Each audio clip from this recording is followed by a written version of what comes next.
We're joined in studio now by our international correspondent, Alex Newman. Alex, it is great to have you here in Wisconsin. It's wonderful to be here. Thank you so much, Duke. Except the cold. Yeah, it's cold. It's real cold, but we're always glad to see you. And this is one of those stories that you're just going to have to scratch your head. You know, it's funny. We think about the way we dealt with Donald Trump as president. Can you imagine if any of the public schools or any of the private schools for kids held any kind of rally or any kind of MAGA meeting or in any way? Can you imagine if any public school kids were exposed to any pro-Trump propaganda? It would be the end of the world, right? And we remember that there wasn't any. Remember under Obama? All those kids singing and chanting. Take a look at what's going on in Lowell School in Washington, D.C. This is a private school, and tuition's about $40,000 a year for little kids to go. Take a look at this.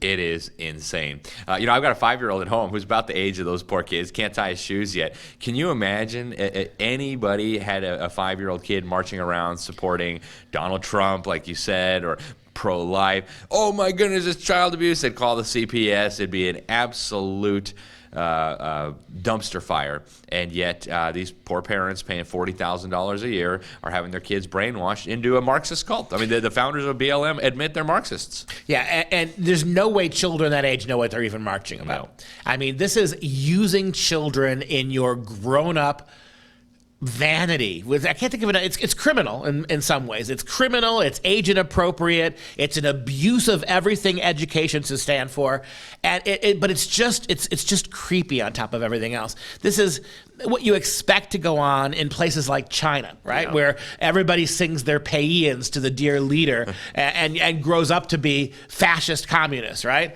Here in America, to see, and as a private school too, to see that go. I mean, you would think even the public schools wouldn't dare go that far. They did it with Obama. Remember the Obama songs, right?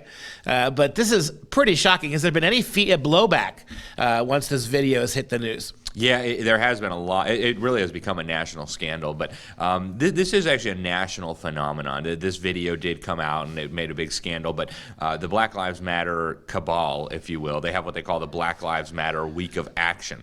And so last year for the Newman Report, we reported on what was happening in South Carolina. They were forcing the kids to do Black Lives Matter LGBT propaganda. The year before that, it was Iowa. We reported at the Newman Report here for FreedomProject Media that in Iowa, they were doing the Black Lives Matter Week of Action and terrorizing kids who didn't have enough melanin in their skin and telling them they're oppressors.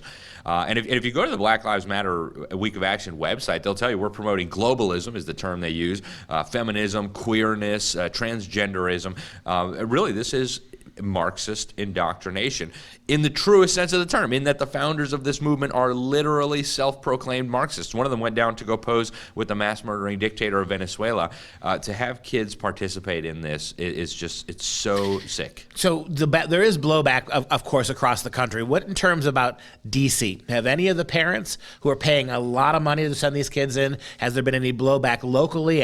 Are the parents speaking out, or are they just treating this as one more exercise that you would expect in a $40,000 a year kindergarten? Yeah, the public reaction was absolute outrage. It got posted on Twitter by Libs of TikTok, which is a very prominent Twitter account that exposes this kind of racialist madness. As far as I know, I have not heard of any parents being upset about this. And it kind of goes with the territory. When you go to the school's website, I spent some time there, they're very proud of the fact that they're indoctrinating children. They say that they believe in getting the children involved in social justice causes very early on. So, you'd have to be an idiot of a parent to send your kids there not realizing that this kind of thing was going to happen.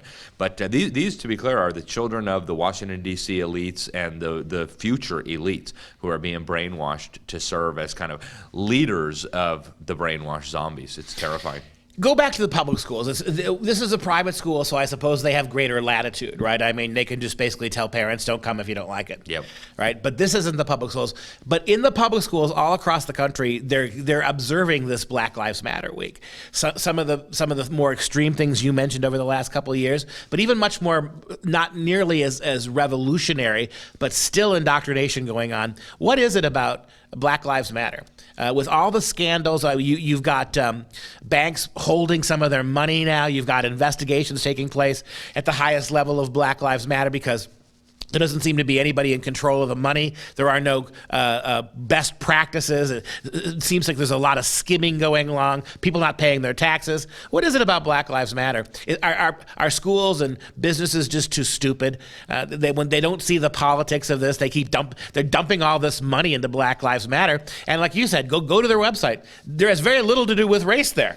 It's about, like you said, feminism and transgenderism and globalism and ending borders and global capitalism and global warming propaganda. So what is it about the left? Why this program of all the other things they could be doing? Well, Marxism has always been a movement of the elites, and this has been true from the beginning, from Karl Marx and Friedrich Engels up to the financiers of the Bolshevik Revolution. We know it was the big banks on Wall Street. In fact, there's a whole book using government documents about that called Wall Street and the Bolshevik Revolution, and that continues today. The irony should not be lost on anyone that a Marxist revolutionary movement founded and led by self-proclaimed Marxists. Again, we've got the video of these founders saying, "We are trained Marxists." The irony of having this kind of movement funded by America's Fortune 500 companies, by billionaire elites like George Soros, should not be lost on anyone. And it's a logical progression that this would be taught in the schools of the elites and then ultimately in the government brainwash camps that are being used to dumb down and destroy our kids. Last quick question for you. We're out of time.